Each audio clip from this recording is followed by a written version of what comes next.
سنخوض معاركنا معهم وسنمضي جموعا نردعهم ونعيد الحق المغتصب وبكل القوة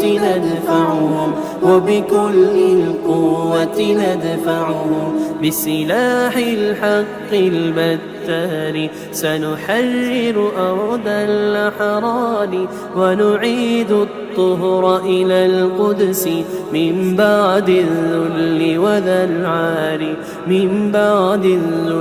وذا العار سنخوض معاركنا معهم وسنمضي جموعا نردعهم ونعيد الحق المغتصب وبكل القوة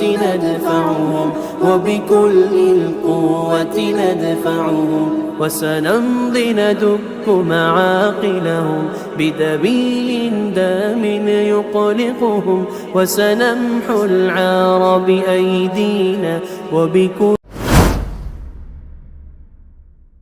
Assalamualaikum warahmatullahi ta'ala wabarakatuh.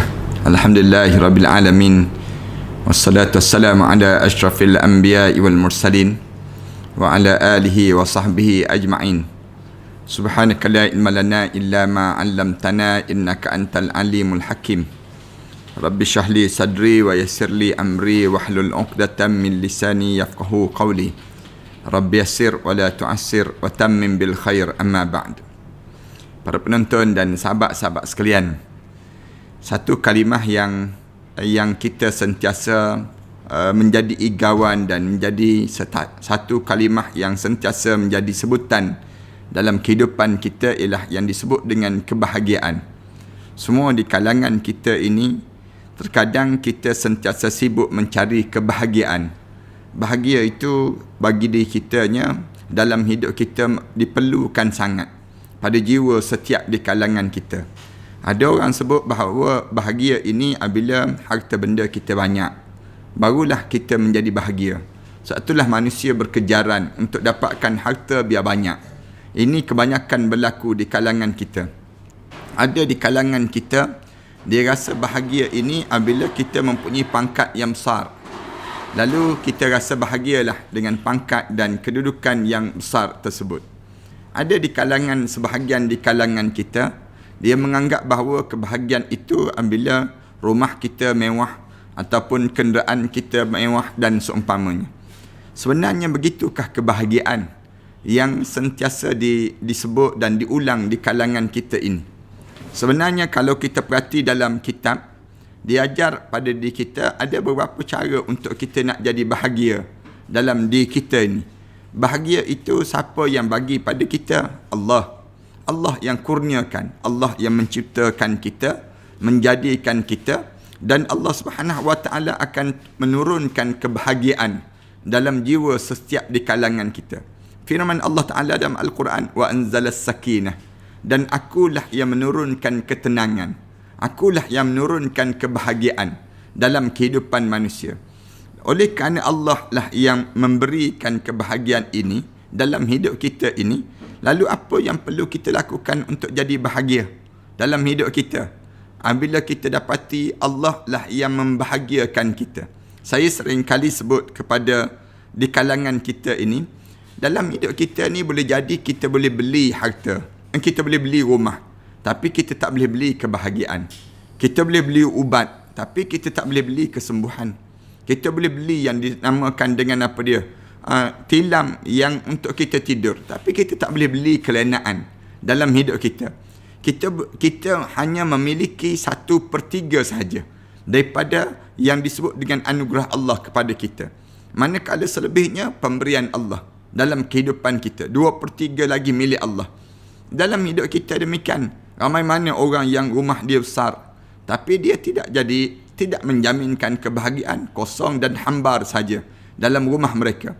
Ramai mana orang yang memiliki peralatan-peralatan yang mewah, hidup dia semua banyak dalam hidup dia, harta benda banyak, kemudian pangkat dia besar dalam hidup dia, tapi dia tidak memiliki ketenangan dalam hati dia.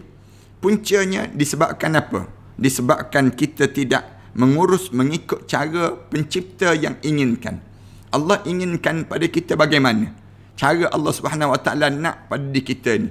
Lalu dalam hidup kita para sahabat-sahabat sekalian, di kalangan kita, hari ni mari saya sebut beberapa sebab untuk kita jadikan diri kita ni kebahagiaan berdasar pada pandangan alim ulama yang dalam hidup kita ini. Yang pertama, kita akan jadi bahagia bila hanya kita letakkan berharap akan keredaan Allah semata-mata. Yang ni kalau kita buat apa-apa pun dalam hidup kita, kalau ingin bahagia, letaklah harapan kepada Allah. Maknanya berharapkan keredaan Allah. Orang tanya, kenapa kita berumah tangga? Kita jawab, kerana mengharapkan keredaan Allah. Itu dia panggil demikian. Kenapa kita nak kepada harta benda? Mengharapkan keredaan Allah. Ini di antara prasyarat yang paling utama.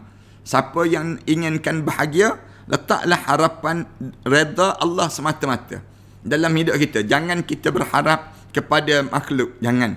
Rugi kita kalau kita berharap pada makhluk. Bila kita hidup untuk nak supaya makhluk saja yang memuji kita, kita terlupa untuk dapatkan pujian Allah. Maka di waktu tersebut kita akan jadi sengsara. Lawan kepada yang disebut dengan kebahagiaan, bahagia dalam hidup, mula kita jadi derita dan sengsara dalam kehidupan kita.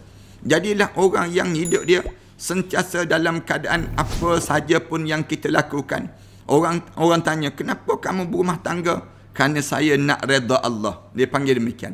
Kenapa kamu bekerja? Saya inginkan redha Allah. Kenapa kamu berkuliah? Saya inginkan redha Allah. Kenapa apa sahaja dalam hidup kita ni, letak Allah menjadi keutamaan. Ni redha Allah menjadi keutamaan. Redha Allah ni menjadi perkara yang paling utama dalam kehidupan kita. Apalah dapat keredaan manusia, dapat pujian manusia, kita dapat, tapi Allah tak redha pada kita. Redha Allah ni menjadi keutamaan bagi tiap-tiap di kalangan kita. Tabiat untuk mengingkari, membangkang dan meremehkan suatu kenikmatan adalah penyakit yang umum menimpa jiwa manusia. Ramai di kalangan kita ni, kita tak nampak Allah telah memberi banyak nikmat dalam hidup. Tapi kebanyakan kita nampak yang Allah bagi itu kita tak nampak. Yang Allah kurnia dalam hidup kita. Kita remehkan nikmat-nikmat yang Allah bagi pada diri kita.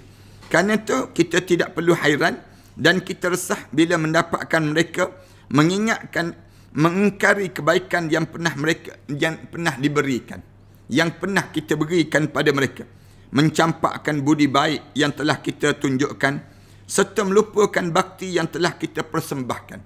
Kadang-kadang kan kita akan berjumpa dengan orang-orang macam ni. Bila kita berjumpa dengan orang yang kita buat baik pada dia, dia tak ingat kebaikan yang kita buat. Manusia demikian juga. Manusia dengan Allah ni, kalaulah manusia sama manusia pun dia tak ingat. Ramai mana anak-anak menjadi derhaka kepada mak ayah. Kenapa derhaka pada mak ayah? Kerana apa dia? Kerana dia tak ingat jasa mak ayah dia dalam hidup dia. Dia tak kenang langsung. Bukan dia tak ingat, bahkan dia tak kenang. Kadang-kadang ada yang ingat. Tapi bagi diri dia, dia kata tak ada apalah dengan apa yang diberikan oleh ibu dan ayah. Padahal ibu dan ayah tersebut bersusah payah untuk membesarkan dia. Demikian juga manusia dengan Allah. Manusia dengan Allah ni, ramai mana di kalangan kita lupa terhadap nikmat-nikmat yang Allah bagi pada kita, sehingga kan kita tak berharap kepada dia lagi dalam hidup kita. Bahkan kamu tidak usah resah bila mereka pun memusuhi kamu dengan sangat keji dan benci kamu sampai mendarah daging. Sebab semua itu mereka lakukan adalah justru kerana kamu berbuat baik pada mereka tersebut. Di awal-awal ramai mana orang yang dia berbuat baik kepada sesama manusia, kemudian akhirnya orang yang kita buat baik itu jadi musuh dengan kita pula. Ada kan demikian dalam hidup kita. Orang yang kita jaga. Kalaulah dengan manusia ni pun dia boleh buat begitu pada kita, tak peliklah kalau manusia dengan Allah dalam hidup. Lalu manusia dia tidak letak berharap redha Allah. Dia letak harapan dia untuk redha manusia. Dia cari keredaan manusia. Dia nak pada manusia yang puji. Dia nak pada manusia yang sanjung dia. Dia tak rasa yang betapa besarnya yang dinamakan dengan anugerah Allah dalam hidup dia dan juga nikmat-nikmat yang Allah telah kurniakan pada diri dia tersebut. Firman Allah Ta'ala dalam Al-Quran, wa ma naqamu illa an aghnahumullahu wa rasuluhu min fadlih. Dan tidaklah mereka mencari dan mereka mencela Islam. Wa ma naqamu, mereka tidak memusuhi Islam, illa an aghnahumullah, melainkan Allah telah menjadikan, Allah dan juga Rasul memberikan keuntungan pada mereka dan limpah kurniaan yang banyak sebelum daripada ini. Lepas pada mereka banyak nikmat, cuba tengok orang yang dalam hidup dia ni, dia dapat rezeki yang ada, tiba-tiba dia tak semayang. Tiba-tiba dia tak tutup aurat. Tiba-tiba segala nikmat-nikmat yang dia ada ni, siapa yang bagi? Allah. Tapi dia tak nampak Allah, keutamaan dalam hidup dia, yang menyebabkan dia akan hilang kebahagiaan. Orang ni tak akan bahagia. Tuan-tuan ingat ke orang yang buka aurat tu bahagia ke dalam hidup dia? Tuan-tuan ingat ke orang yang meninggalkan solat tu bahagia ke dalam hidup dia? Tuan-tuan ingat orang yang berjudi, orang yang minum arak tu bahagia ke dalam hidup dia? Tak. Allah tak jadikan kebahagiaan dengan kemaksiatan. Allah tak jadikan kebahagiaan dengan hilang ketaatan. Tetapi Allah jadikan kebahagiaan tatkala mana kita ni dah mula nakkan redha Allah. Kita dah mula, kita nampak Allah, keutamaan dalam kehidupan kita. Yang ni yang perlu dipahami dalam kehidupan seorang mukmin. Maknanya dalam hidup kita ni, kita buat apa-apa pun, habis tu orang akan tanya, habis tu kalau kita berbuat baik dan sebagainya, kita nak suruh untuk apa, Ustaz? Takkanlah kita nak, kita berbuat baik ni, kadang-kadang kalau kita berbuat baik, orang akan tanya, kita berbuat baik dah pada dia, biar dia lah terima kasih balik pada kita. Tak, sebenarnya kita berbuat baik pada dia mengharapkan keredaan Allah untuk kita. Itu cara dalam hidup orang mukmin. Janganlah dalam hidup kita ni, kita nak berbuat benda yang baik, tapi dalam masa yang sama, kita nak daripada orang tu membalas kebaikan untuk kita. Tak. Tetapi yang kita nak, bila kita berbuat benda yang baik dalam hidup kita, kita mengharapkan Allah lah yang meredai kita. Itu yang menyebabkan kita jadi bahagia dalam hidup kita. Tak peduli orang puji ke tak puji, jangan peduli. Yang penting Allah redha pada kita. Misal contoh ibu-ibu kan, bila ibu mengemas rumah ataupun ibu menyusun rumah tangga dan sebagainya, ibu-ibu mengharapkan suami ataupun anak-anak memuji ibu-ibu sekalian. Rugi kalian demikian. Kalau kalian mengharapkan yang tu menjadi keutamaan dalam hidup kita, kalau kita tak dalam hidup kita nak kepada yang tu, maka kita akan dapat sekejap saja. Tak ada manfaat apa pun kalau mereka puji pada kita. Tetapi yang lebih utama dalam hidup kita ni, apa dia? Dalam kehidupan kita ni, bila kita berbuat kebaikan, kita susun rumah tangga kita, kemudian kita apa dia? Kita masak, kemudian kita basuh pakaian dan sebagainya. Kalau orang tanya, untuk apa? Untuk dapatkan keredaan Allah. Itu yang menyebabkan kita akan menjadi bahagia. Ini Allah anugerahkan pada kita satu kebahagiaan yang besar dalam hidup. Kerana kita buat bukan kerana orang, tapi kita buat kerana Allah. Yang pertama dalam hidup kita ni, berharaplah akan redha Allah dalam setiap sesuatu untuk menjadikan kita ni kebahagiaan. Menjadikan diri kita bahagia. Jangan berharap dengan manusia. Kalau kita berharap dengan pujian, berharap dengan yang dikatakan oleh manusia, lalu dalam keadaan demikian, kita akan rasa kekecewaan dalam kehidupan kita. Sebab tu Tuhan kita ataupun orang-orang alim diajar pada kita, berbuatlah kebaikan hanya Allah semata-mata. Hanya kerana Allah semata-mata. Maka kita akan menguasai keadaan. Kita akan rasa tenang dalam hidup kita. Tidak akan terusik oleh kebencian mereka. Dalam hidup kita ni, tak rasa dengan sindiran orang. Orang nak kata apa pun pada diri kita, kita lapang dalam hidup kita.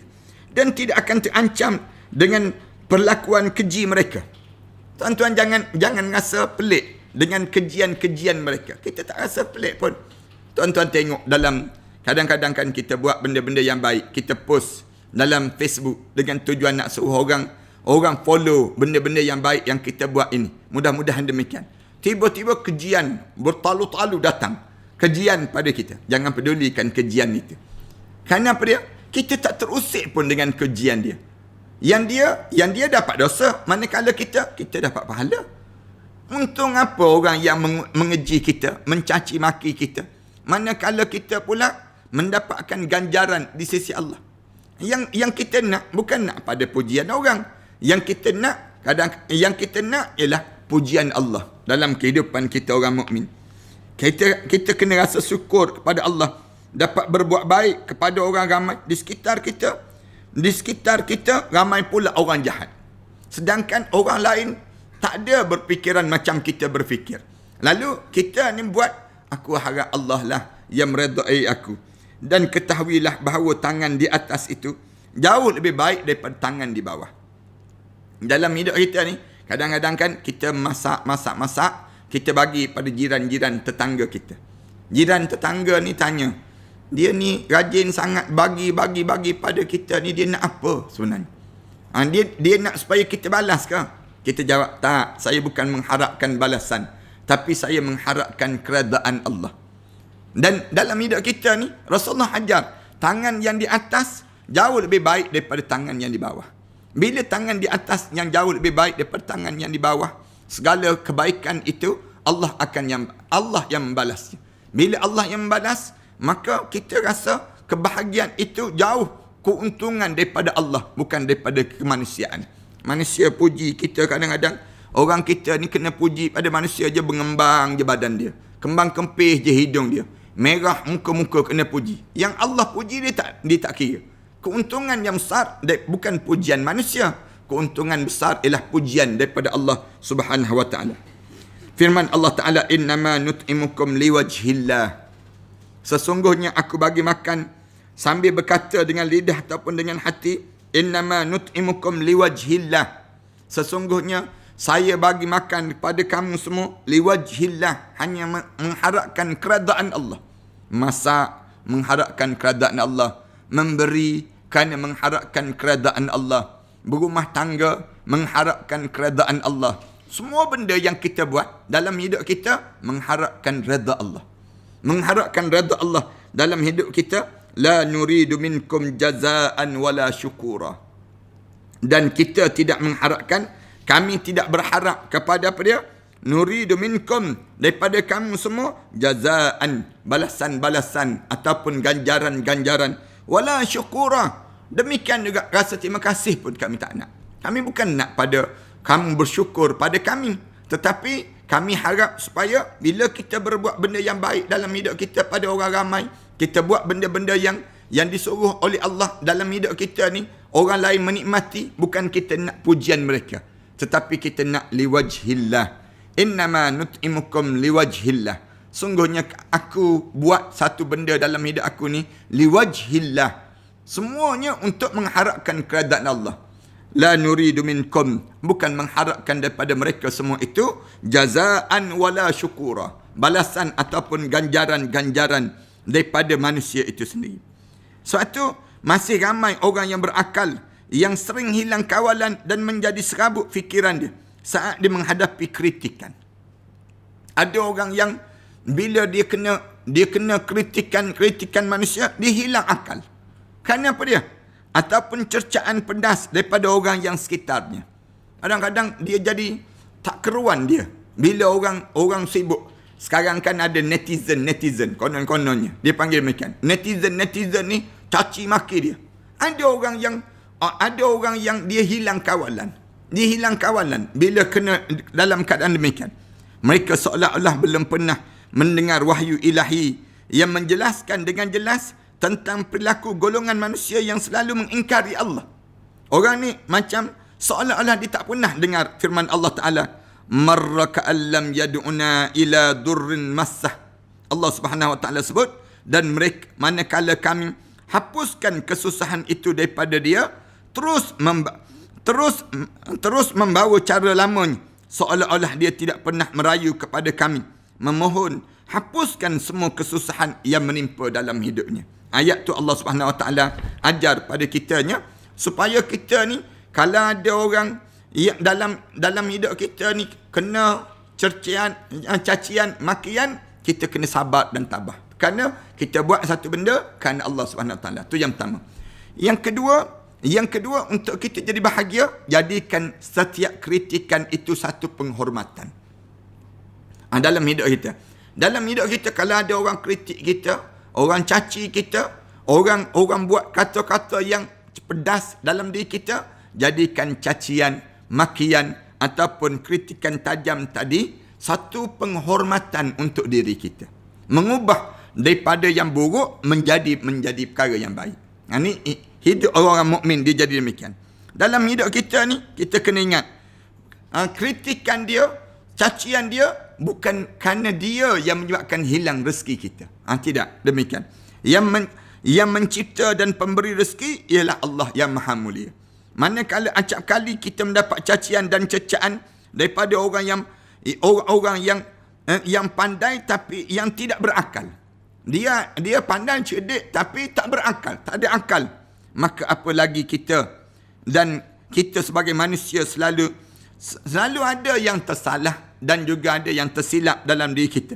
Dalam hidup kita ni, terutama kita orang yang selalu memberi, membaiki, mempengaruhi dan berusaha membangun, maka kita akan menjumpai kritikan-kritikan yang pedas dan juga pahit. Dalam hidup kita ni, mungkin pula sekali kita akan mendapat cemuhan dan hinaan daripada orang lain dalam hidup kita. Dan mereka tidak pernah diam mengkritik kita sebelum kita masuk ke dalam liang lahat. Ada orang yang jadi demikian. Ada orang yang hidup dia tak berhenti-berhenti.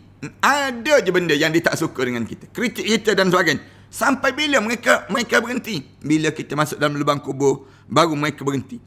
Ataupun dalam keadaan berpisah dengan mereka. Bila kita jauh daripada mereka, hilanglah kritikan mereka tersebut. Adapun bila kita masih berada tengah-tengah mereka, mereka akan selalu ada perbuatan yang mereka membuat kita rasa sedih dan menitis air mata, mengalir darah kematian kita dan mengusik ketenangan hidup kita, kan? Dalam hidup kita begitu, ramai orang yang melakukan demikian. Perlu kita ingat, orang yang duduk di atas tanah tidak akan pernah jatuh. Kita kena ingat, dalam hidup kita ni, orang yang duduk atas tanah, dia tak pernah jatuh. Tak pernah jatuh. Kerana nak jatuh ke mana lagi? Kalau kita dah berada di atas tanah dalam hidup kita. Dan manusia tidak akan pernah menendang anjing yang sudah mati. Anjing yang sudah mati tak ada. Adapun mereka marah dan kesal kepada kita adalah kerana mungkin kita ni mengungguli mereka dalam hal kebaikan. Yang menyebabkan mereka kritik kita ni kenapa? Boleh jadi kita lebih baik daripada mereka, kan? Satu, mereka kritik kita. Itu dalam hidup kita.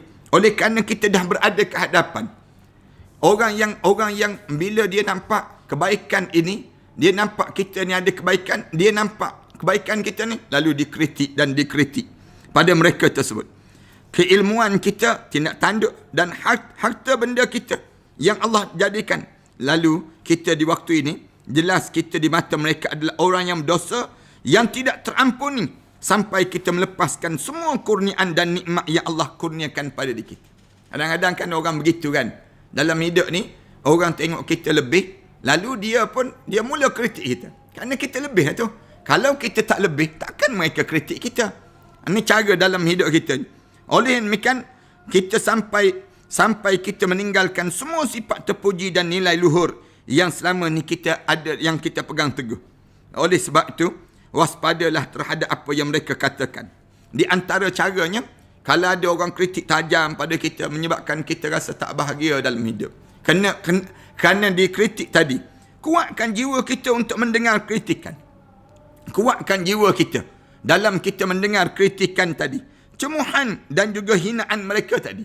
Segala cemuhan dan hinaan mereka, bersikap laksana batu karang, tetap kukuh berdiri meskipun diterpa butiran-butiran salji yang menderu setiap saat, dan ia justru semakin kukuh karenanya. Dalam hidup kita ni, kita akan mampu menutup mulut mereka dan menahan gerakan lidah mereka. Yang kita mampu adalah hanya untuk mengatur, kita menguburkan dalam setiap kritikan mereka tadi. Kita tidak mampu untuk nak menutup mulut mereka. Dalam hidup kita ni, tak mampu kita nak menutup yang namakan dengan kritikan-kritikan mereka tadi, mulut-mulut mereka tadi, kita tak mampu untuk kita nak tutup. Tapi dalam hidup kita, yang kita mampu ialah hanya menguburkan dalam setiap kritikan mereka tadi. Kita menguburkan kritikan mereka tadi dan bersikap acuh tak acuh terhadap mereka. Buat tak pedulilah pada orang-orang yang suka mengkritik kita tadi. Jadikan kritikan itu satu penghormatan pada diri kita. Dan cukup untuk kita nak balas setiap kataan mereka sebagaimana yang diperintahkan oleh Allah. Qul mutu bighaizikum. Kalau ada orang yang kritik-kritik kita, kata macam-macam gaya pada kita, ajar macam ni. Allah ajar supaya kita sebut. Qul mutu bighaizikum. Qul mutu bighaizikum, matilah kamu dengan kemarahan kamu tersebut. Qul mutu bighaizikum. Matilah kamu. Biarlah kamu hidup begitu dalam hidup kamu. Sampai bila-bila pun kamu begitu. Qul mutu bighaizikum. Bahawa matilah kamu. Maknanya, marah kamu pada aku ni membawa pada kematian pada kamu. Qul mutu bighaizikum.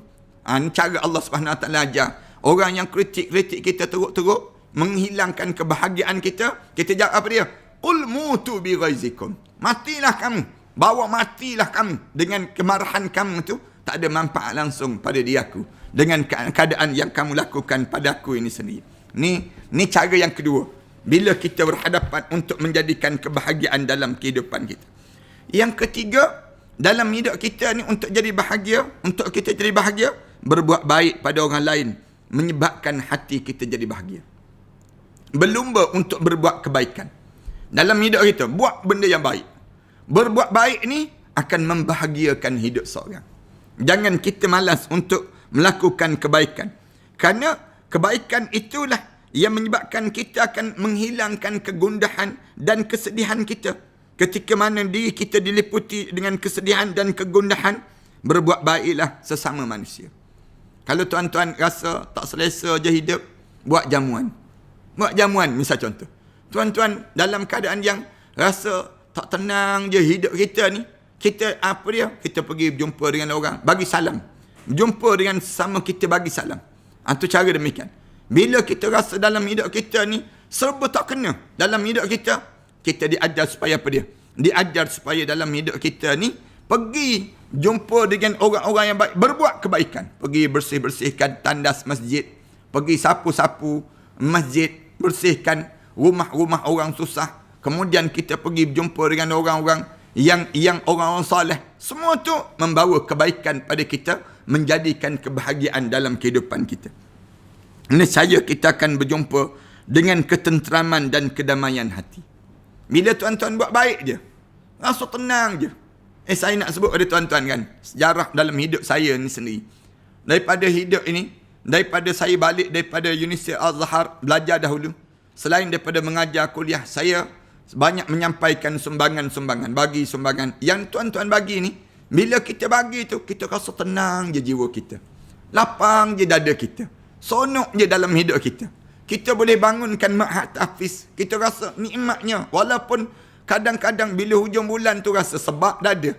Rasa tersekat dalam badan kita. Nak bayar gaji staf, nak tu dan sebagainya. Tapi kita rasa tenang. Allah kurniakan pada kita ni ketenangan yang amat dalam hidup. Allah kurniakan pada kita kebahagiaan dalam hidup kita. Kenapa? Kerana dengan kita berbuat kebaikan, Allah tenangkan jiwa kita. Allah bahagiakan pada kita. Bersedekah pada orang yang susah.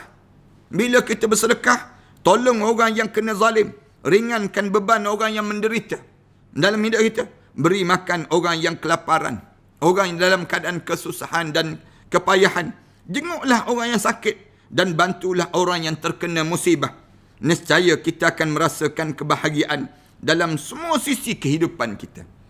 Bila kita dapat demikian, kita akan rasa kebahagiaan dan ketenangan di semua sudut dalam kehidupan kita. Perbuatan baik itu laksanakan wangian yang tidak hanya mendatangkan manfaat bagi pemakai dia, tetapi juga untuk orang yang berada di sekitarnya. Tuan-tuan berbuat baik, tuan-tuan. Tuan-tuan pergi tolong orang-orang susah. Dia bukan sekadar untuk wangi pada diri kita, tetapi dia akan mewangi bagi mereka yang berada di sekitar.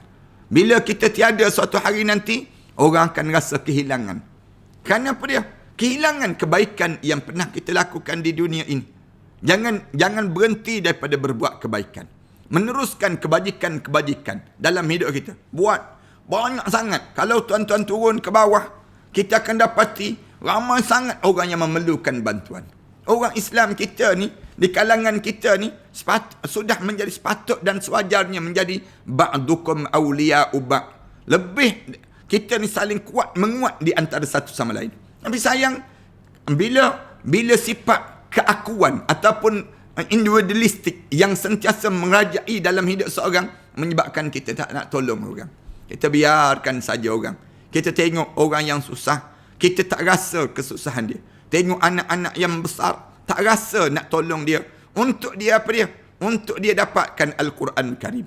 Cubalah pada diri kita, membuka diri kita ni, aku ni kena tolong orang, aku ni kena bantu orang. Kenapa? Bila aku bantu orang, Allah bahagiakan hidup aku. Ini akan jadi demikian. Bila aku tolong, bantu orang, kalau aku banyak melakukan kebaikan, nescaya hidup aku ni jadi sebahagia-bahagia dalam kehidupan. Saya nak sebut tuan-tuan, tidur saya menjadi lena. Bila saya pergi mengajar kuliah. Kemudian saya balik daripada kuliah, saya kepenatan. Pernah saya tertidur depan pintu begitu saja. Bila sampai ke rumah, bila satu ketika dahulu saya kuliah, sampai 7-8 sehari kuliah. Tiap-tiap hari ni berkuliah. Sampai 7 ataupun 8 sehari kuliah saya. Balik-balik ke rumah tu sampai penat tu, tertidur. Buka pintu tu, tutup pintu tersebut, tidur terus depan pintu. Tapi lena yang amat sangat. Kalau kita baca dalam sejarah Rasulullah, walaupun dicaci, dimaki dan sebagainya, Rasulullah tidur dalam keadaan penuh kelapangan. Jiwa yang penuh dengan ketenangan. Demikian juga dalam hidup kita. Dalam hidup kita, kalau kita nak bahagia, kita diajar supaya menjadikan diri kita ni sumber kebaikan. Orang ni seronok dapat kebaikan daripada diri kita. Orang rasa gembira dengan kebaikan-kebaikan yang kita lakukan. Jangan kita buat benda yang dilarang oleh Allah. Jangan curi duit orang. Jangan ambil hak orang. Jangan kita buat benda demikian. Semua itu menghilangkan kebahagiaan. Kita senyum pada orang saja, yang menebarkan senyuman manis pada orang yang miskin akhlak, merupakan sedekah jariah. Kadang-kadang kita berjumpa dengan orang, kita senyum je. Allahu Akbar. Sikit je kan, kecil je kan, tapi bahagiakan jiwa kita. Kadang-kadang kita senyum pada orang yang tak nak senyum pada kita. Jumpa dengan orang yang kita senyum pada dia, senyum je, dia paling. Dah lah dia paling, dia ludah lah tu, dia ludah. Misal contohnya. Tapi kita meneruskan senyuman. Kita sebut dalam hati kita, aku bukannya senyum pada dia pun, tapi aku senyum pada diri aku sendiri.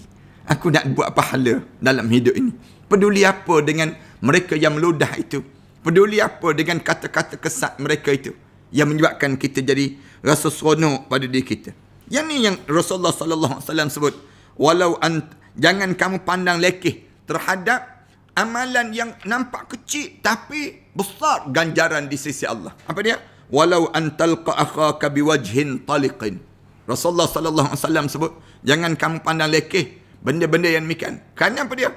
Yang kamu pandang lekeh tersebut, kamu senyum pada orang tersebut, Rasulullah kata, suatu ganjaran yang besar yang Allah sediakan dalam hidup. Apatah lagi kita membantu yang lain. Ajak orang berbuka puasa, masak banyak-banyak, kemudian agih-agih pada orang lain. Kemudian beli barang makanan kita ni, kemudian ajak keluarga kita, mari berbuka puasa di rumah abang, mari berbuka puasa di rumah kakak, kita sebut demikian. Jangan kita rasa kita ni jadi berat dalam hidup kita. Orang kita ni kan, ni nak ajak orang berbuka puasa, adik-beradik kita berbuka puasa, keluarga kita berbuka puasa pun kadang-kadang orang kita berkira-kira dalam hidup. Kalau kita berkira dalam hidup kita, nescaya kita akan dapati dalam hidup kita akan kehilangan kebahagiaan dalam kehidupan kita. Jangan kira-kira tuan-tuan. Kadang-kadang saya pelik. Kadang-kadang saya dengar isteri terpaksa berhutang dengan suami. Saya pelik rasa dia. Macam mana isteri berhutang dengan suami? Ataupun kadang-kadang suami terpaksa meminjam dengan isteri. Itu biasalah, dia panggil demikian. Tapi bila isteri ni terpaksa berhutang dengan suami, menandakan apa dia? Suami ni ada kedekutan, dipanggil demikian. Suami ni ada perangai yang dia dalam hidup dia tak rasa kebajikan dia lakukan pada rumah tangga dia. Padahal isteri dia kan, anak-anak dia kan, kenapa yang sampai jadi begitu dalam hidup? Maknanya apa dia? Hidup kita ni dah mula jadi sengsara bila kita banyak berkira-kira. Seteguk air yang diberikan seorang pelacur pada anjing, yang kehausan dapat membuahkan syurga yang luas di antara langit dan bumi. Padahal dia bagi air je, pelacur pula tu yang bagi air pada anjing. Tapi Allah ganjarkan pada pelacur tersebut ganjaran apa dia? Dia akhirnya meninggal dunia kan. Lepas pada tu Waktu mana sebelum dia meninggal dunia tu, sempat dia taubat. Akhirnya Allah jadikan ganjaran kepada pelacur tersebut syurga seluas di antara langit dan bumi. Dalam hidup kita ni bukan pelacur kan? Kita ni bukan orang jahat kan? Tapi takkanlah Allah Subhanahu Wa Taala tak menjadi penyayang kepada kita dalam hidup kita ni dengan amalan-amalan yang kita kerjakan ini. Yang ni kalau kita baca dalam Al-Quran, banyak ayat yang Allah jadikan demikian. Wahai orang yang merasa diri dia terancam dengan himpitan kesengsaraan, kecemasan dan kegundahan hidup, kunjungilah taman-taman kebajikan. Sibukkanlah diri kalian dengan memberi dan mengunjungi. Sibuk dalam hidup kita ni, memberi dan membantu dan menolong dan meringankan beban sesama kita. Meringankan beban sama kita. Dengan semua itu, nescaya kalian akan mendapat kebahagiaan dalam semua isi, rasa dan warna dan juga hakikat yang Allah kurniakan pada kita. Wa ma li ahadin indahu min nikmatin tujza illa ibtigha'a wajhi rabbihil a'la wa la sawfa yarda. Sedangkan tidak menanggung budi sesiapa pun yang patut dibalas, hanyalah mengharapkan keredaan Allah yang maha tinggi, dan demi sesungguhnya ia tetap akan berpuas hati pada hari akhirat dengan mendapat segala apa yang diharapkan oleh Allah Subhanahu Wa Taala. Itu cara. Dua.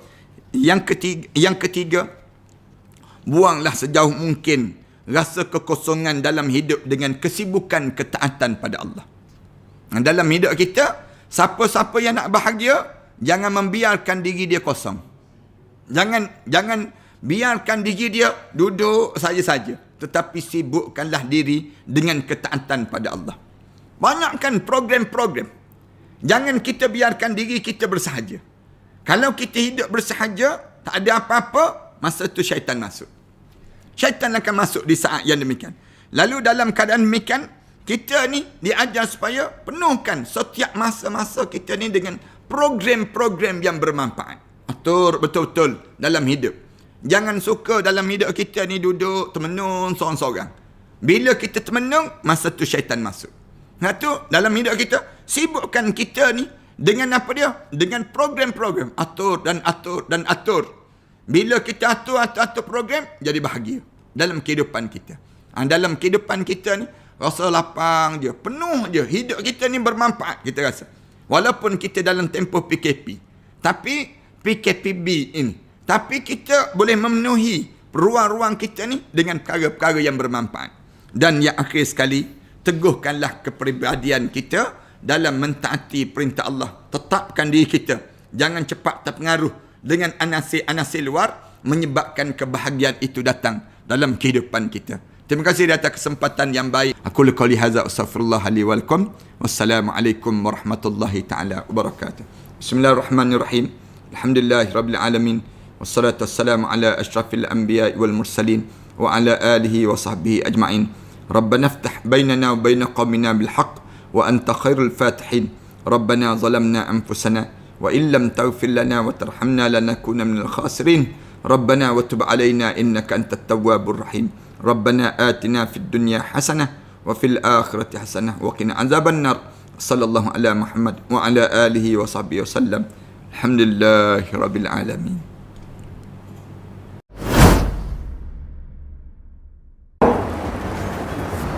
Assalamualaikum warahmatullahi taala wabarakatuh. Alhamdulillah wassalatu wassalamu ala Rasulillah wa ala alihi wa man walah wa ba'd.